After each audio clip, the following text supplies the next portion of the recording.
لا، ما هو مش هيتقال ان احنا صعدناهم. هو الناس مش تطلع تقول ان احنا صعدنا الفريق ده على حساب على قفانا بالمنظر اللي احنا شايفينه ده، لا. يعني احنا مش الناس كلها المغاربه كلهم والدنيا كلها تتكلم ان الجيش الملكي قدم مباراه بطوليه، وقدم مباراه تاريخيه امام الاهلي، وقدم وصعد عن استحقاق وجداره ليه بقى؟ ليه؟ عشان احنا لعيبه ما عندهاش فكره، ولا مدرب عنده فكره، ومصرين على اللي احنا مفيش واحد عنده حميه، مفيش واحد عنده كده روح كده يلعب بيها، روح الفانيلا اللي لابسها، يلعب كده يخش يشجع اللعيبه اللي معاه، يعملوا اي منظر في الفرقه. مفيش خالص يا جماعه. وبعدين طيب، وبعدين دي فرقه تصعد علينا؟ دي فرقه نصعدها؟ يعني دي فرقه نصعدها؟ احنا اللي نصعدها بالمنظر ده؟ ويا ريت هيتقال ان احنا صعدناهم. والله ما هيتقال كده، والله ما. انا بص، انا محروق دمي، انا محروق دمي، والله محروق دمي. ده مش منظر فرقه تكسب تاخد البطوله دي. انا مش عايز منهم حاجه تاني خلاص. انا كنت عايز الماتش ده. انا لو كنا كسبنا الماتش ده كان اهم ماتش بالنسبه لي في الموسم. هو الماتش اللي احنا ضيعناه ده. بتكلم عن نفسي، مش على الجمهور كله ولا على الكلام ده. ومفروض ان اي واحد اهلاوي حاسس اللي انا حاسه دلوقتي. ده كان ماتش الموسم بالنسبه لي. ده العب الماتش ده واكسبه، ومش مهم اي حاجه تاني. مش مهم اي حاجه تاني، اللي يحصل يحصل. الفريق ده ما يصعدش، الفريق ده ما يصعدش، ومش انا اللي صعده. فمش عارف، انا ما اعرفش اللعيبه فين، والمدرب شايف ايه مع حسين الشحات لغايه اخر دقيقه، وطاهر.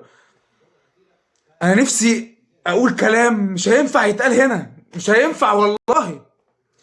طاهر ازاي بيلعب لغايه الدقيقه 80، وبعد الدقيقه 80 ده 85 بيلعب لغايه الدقيقه 85؟ ازاي؟ ازاي يا جماعه طاهر لعيب زي طاهر ده يلعب في الاهلي اصلا؟ ازاي كوكا بيلعب؟ ازاي واحد زي كوكا ده بيلعب كده لغايه دلوقتي؟ هنفضل لحد امتى نقول الكلام ده؟ مش عارف. ونمشي مدرب ويجي مدرب انقح وانقح، نمشي مدرب ويجي مدرب انقح. يا جماعه عايزين مدرب، يا جماعه، يا جماعه محتاجين مدرب عدل، محتاجين مدرب بيفهم، محتاجين مدرب يخلي في روح عند اللعيبه. فين الروح؟ فين اللعيبه اصلا؟ فين اللعيبه دول؟ كل واحد بيراعي يتخانق على ملايين ومليارات، وكل واحد عايز ملايين وبيجري ورا الفلوس يا اخي غور في ده. اي حد مش عاجبه يمشي، اي حد مش عاجبه يمشي بجد. مشوهم يا جماعه، والله ما ليهم لازمه، والله ما حد له عازه. انا مش هتكلم على محمد هاني عشان احنا خلاص لابسينه بقيت حياتنا. احنا لابسين محمد هاني ده بقيت حياتنا خلاص، ورايحين يجيبوا لي بديله احمد عيد. المنظر ده مش هينفع نكمل بيه البطوله كده. احنا مش هينفع نكمل كده البطوله. الفريق ما جاش، الفرقه ما جاتش يا جماعه. كام فرصه اللي يطلع يقول احنا ضيعنا وما ضيعناش وعملنا وما عملناش؟ لا لا لا لا لا، لا احنا نكسب، احنا نكسب. مفيش حاجه اسمها ضيعنا، احنا نكسب الماتش ده. الماتش ده نكسبه مرتاح. الفريق عمال ده ما راحوش بيشوط على الجون.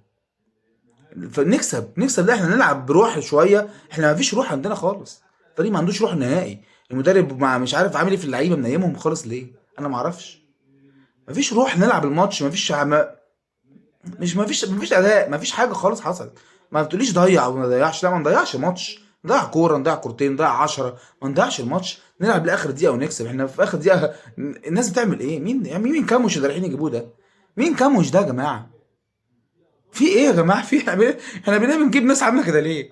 بقينا بنجيب ناس عامله كده ليه بجد؟ خلاص احنا مش عارفين نجيب لعيبه، مش عارفين نلعب، مش عارفين نعمل اي حاجه.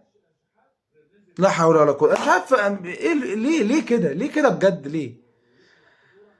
يلا يلا، ربنا ييسر الحال في اللي جاي، ونشوف بقى. خير خير ان شاء الله.